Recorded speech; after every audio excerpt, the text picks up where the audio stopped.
হরে কৃষ্ণ। সকল হরিগুরু বৈষ্ণব চরণে সাষ্টাঙ্গ দণ্ডবত প্রণাম। আজকের চৈতন্য মহাপ্রভু তিনি এই বরাহনগরে তার শুভ আগমন এবং মহাপ্রভুর অত্যন্ত প্রিয় পার্ষদ গোবিন্দ ঘোষের তিরোভাব তিথি, এই সম্পর্কে আমরা কিছু হরিকথা শ্রবণ করব। চৈতন্য মহাপ্রভু তিনি এই বরাহনগরে আগমন করেছিলেন। মহাপ্রভু যখন তিনি সন্ন্যাস গ্রহণ করে তিনি পুরীর উদ্দেশ্যে রওনা দেবেন, তখন মহাপ্রভু এই বরাহনগরে তিনি আগমন করেছিলেন। এই বরাহনগরের বিশেষত্ব হচ্ছে এখানে রঘুনাথ পণ্ডিত তিনি এই স্থানে শ্রীমদ্ ভাগবতের যে 12টি অধ্যায় আছে, তিনি বাংলা পয়ারে যে গ্রন্থটি তিনি রচনা করেছিলেন, সেই গ্রন্থটির নাম হচ্ছে কৃষ্ণ প্রেম তরঙ্গিনী।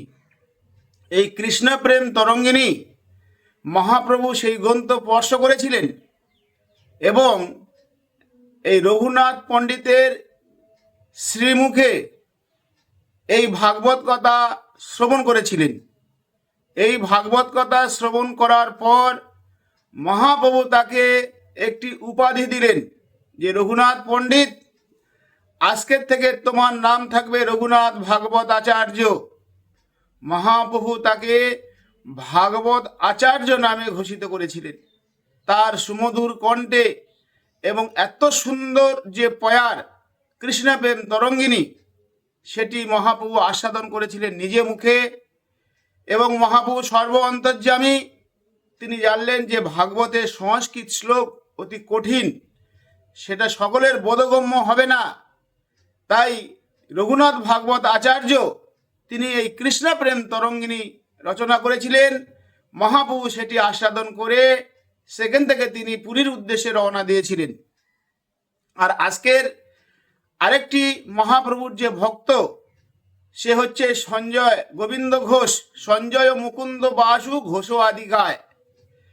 মহাপ্রভুর সেবা করতেন। সেখানে অগ্রদ্বীপ বলে একটি জায়গা আছে, সেটা হচ্ছে এই গোবিন্দ ঘোষের স্থান। এখন মহাপ্রভু যখন সেবা করতেন, একদিন মহাপ্রভু সেবা করার পরে ভক্তের নানান রকমের ব্যাখ্যা, কেউ বলে তাম্বুল দেয়, কেউ বলে হর্তকি দেয়, কিন্তু চৈতন্য মহাপ্রভু স্বয়ং ভগবান। আমাদের কীর্তনের মধ্যে বলা আছে জাম্বুল রসালো মানে তাম্বুল মশাল। তাম্বুল সেটা ভগবানের সেবায় লাগে। আজও গোবিন্দ মন্দির বা বৃন্দাবনে সেবা কুঞ্জে তাম্বুল ভোগ দেওয়া হয়। ভগবানের জন্য সব কিছু চলবে, কিন্তু সেই তাম্বুল আমরা সেবা করতে পারি না। তাম্বুল আমাদের নিষিদ্ধ আছে, কিন্তু ভগবানের সেবায় সেই তাম্বুল ভোগ দেওয়া যায়। তা কেউ বলে হরতকি বা তাম্বুল, এটা মহাপ্রভুকে দিয়েছিলেন মানে এই গোবিন্দ ঘোষ। প্রথম দিনে যখন দেন তখন সেটা অনেক সময় লেগেছিল। পরের দিন যখন দিবেন সেই সময় সাথে সাথে দিয়ে দিয়েছে। মহাপ্রভু গোবিন্দকে বললেন যে তুমি গতকালকে যে দিলে এত দেরি করে, আর আজকে তুমি বলার সঙ্গে সঙ্গে দিলে। তখন গোবিন্দ বললেন, প্রভু আমি আপনার সেবার জন্য সঞ্চয় করে রেখেছিলাম। তখন মহাপ্রভু গোবিন্দ দিয়ে জগৎকে শিক্ষা দিচ্ছেন যে তোমার সঞ্চয় বৃত্তি, এই সঞ্চয় বৃত্তি তুমি আমার সঙ্গে থাকার যোগ্য নয়। যারা সাংসারিক লোক তারা সঞ্চয় করে। দেখুন কত সুন্দর একটি শিক্ষা। মহাপ্রভুর সেবার জন্য সঞ্চয় করেছেন, তার নিজের জন্য কি সঞ্চয় করেছিল? মহাপ্রভু এক কাজে করেন প্রভু কার্য 5-7। মহাপ্রভুর ইচ্ছা তিনি আরেকটি ওখানে লীলা প্রকট করবেন, কিন্তু জগতে তিনি শিক্ষা দিলেন। মহাপ্রভু গোবিন্দকে ত্যাগ করলেন যে সংসারী যারা তারা সঞ্চয় করে তুমি যখন সঞ্চয় বৃত্তি তুমি সংসার করো, যাও। এখন মহাপ্রভু তাকে বলে দিলেন। এবারে মহাপ্রভু যখন মালদা এসেছিলেন, রামকেলি, যেখানে হুসেন বাদশাহ যেখানে তার যে রাজত্ব করতেন, সেখানে তার দুই সেনাপতি ছিল, এক রূপ গোস্বামী প্রভু আর সনাতন গোস্বামী প্রভু। একজনের নাম দবির খাস, একজনের নাম সাগর মল্লিক। তাদের পূর্বের নাম ছিল অমর সন্তোষ। মহাপ্রভু যখন এই মালদায়াতে গিয়েছিলেন, লক্ষ লক্ষ লোক তার পিছনে পিছনে হরিনাম সংকীর্তনে সামিল হয়েছিলেন। তার রাজপ্রাসাদে ওখানে ঢুকতে একটা পাথর ছিল, সেই পাথর দিয়ে সবসময় জল পড়ত। মহাপ্রভু বললেন, এই পাথরটা গঙ্গায় ভাসিয়ে দাও। তখন সেটা নিয়ে গঙ্গা ভাসিয়ে দিয়েছিলেন। ভাসিয়ে দেওয়ার পরে একদিন এই অগ্রদ্বীপে গোবিন্দ ঘোষ তিনি গঙ্গাতে স্নান করতে গিয়েছিলেন। সেই সময় ওই পাথরটি গোবিন্দ ঘোষের হাতে আসে, আর সেখান থেকে সুন্দর বিগ্রহ গোপীনাথের। সেই গোপীনাথের বিগ্রহ মহাপ্রভু আদেশ করলেন, যেই গোপীনাথ সেই আমি, তুমি এই সেবা করো গোপীনাথের। তখন গোবিন্দ ঘোষ তিনি সংসারিক হলেন, বিবাহ করলেন, আর এই স্বামী স্ত্রী দুজনে এই গোপীনাথের সেবা করতে শুরু করে দিলেন। যারা আজও যাবেন অগ্রদ্বীপে, সেই গোপীনাথের বিগ্রহ দর্শন করতে পারবেন। এবং তার একটি কিছুদিন পরে তার একটি পুত্র সন্তান হয়। আর সেই গোবিন্দ ঘোষের, তার নাম রেখেছে গোপীনাথ।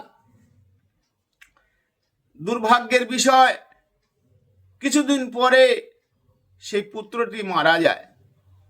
তখন গোপীনাথ এই যে তার কাছে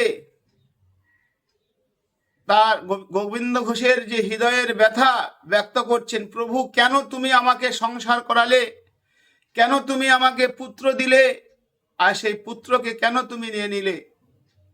আমি আজকের সংসারী, আমি যদি মারা যাই, সেই মারা গেলে আমাকে কে পিণ্ডদান করবে বলুন?